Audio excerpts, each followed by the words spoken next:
Bayan, magandang gabi.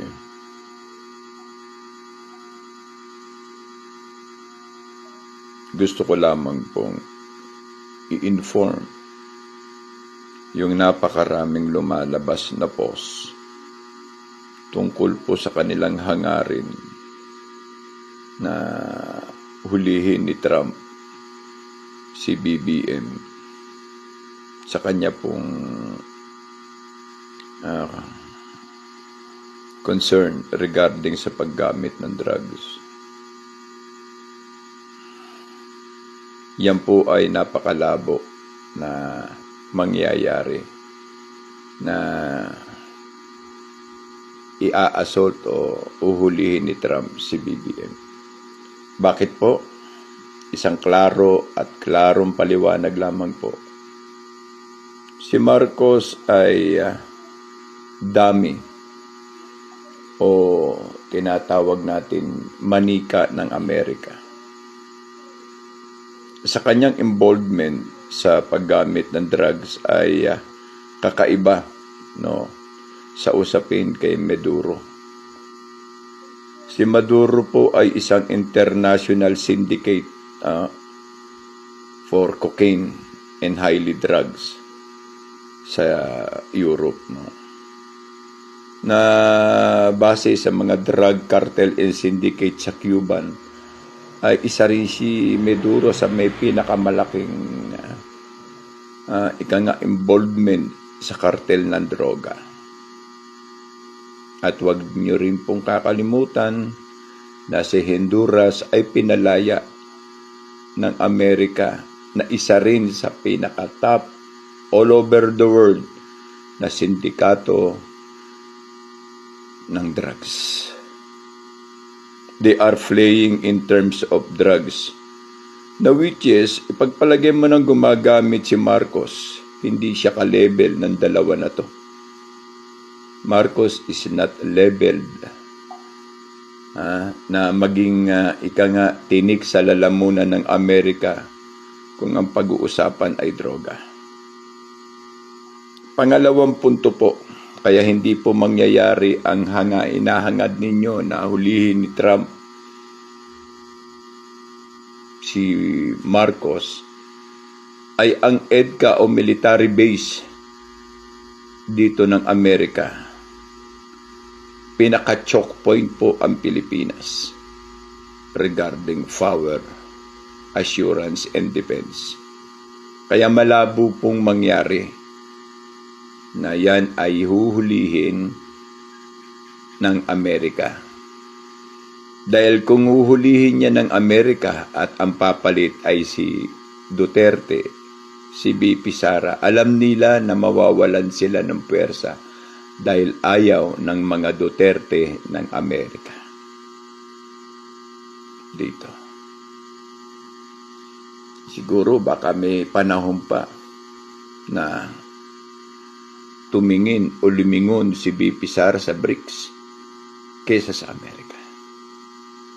Yan po ang isa sa mga suliranin at senaryo na base sa nakikita ko, base po ito disclaimer, base lamang po ito sa aking analisasyon dahil sa movement ng kanilang mga galaw tungkol sa kung ano po ang nangyayari. Kung ang Amerika ay galit tungkol sa drugs involvement or drug syndicate sa mundo, bakit pinalaya niya si Honduras? Kung sa ranggo at sa kaso ay mas mataas pa si Honduras kay Maduro. That is now the big question. So dapat gamitin din natin ang katotohanan na puppet ng Amerika si BBM. Ano't ano man po mangyari dito sa post kong ito, yan po ay base lamang sa aking analisasyon sa galaw ng mga impormasyon ngayon na nagaganap at mga issue. Bakit? Bakit at bakit? Kaya nga po, Nagbigay lang ako ng aking assessment na nakikita ko na imposible at pwedeng mangyari. So muli po, huwag po tayong maghangad. Nahuhulihin ni Donald Trump ang ating adik na Pangulo.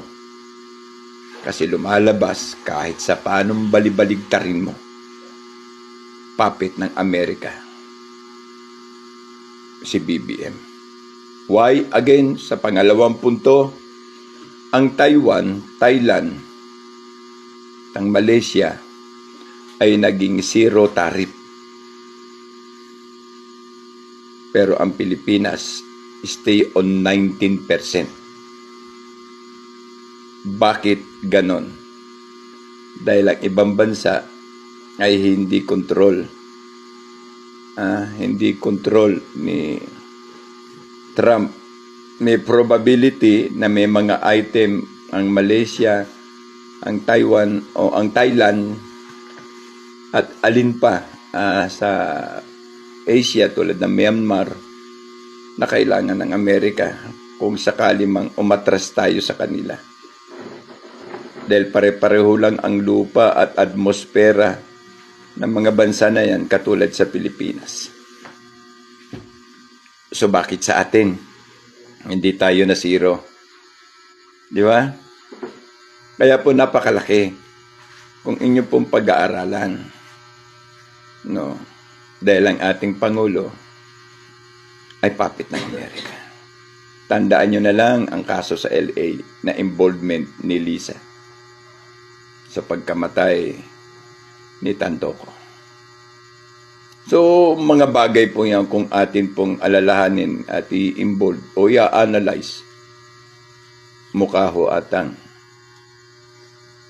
may punto ako. No? Bayan, ang Kuya Ed po ay nagbibigay lamang na aking personal na saloobin tungkol na rin po sa mga physical na nakikita nating ground sa mga sitwasyon at concern. Muli po, ang Kuya Ed TV po ay bumabati sa inyo. No? Isa pong magandang gabi sa lahat.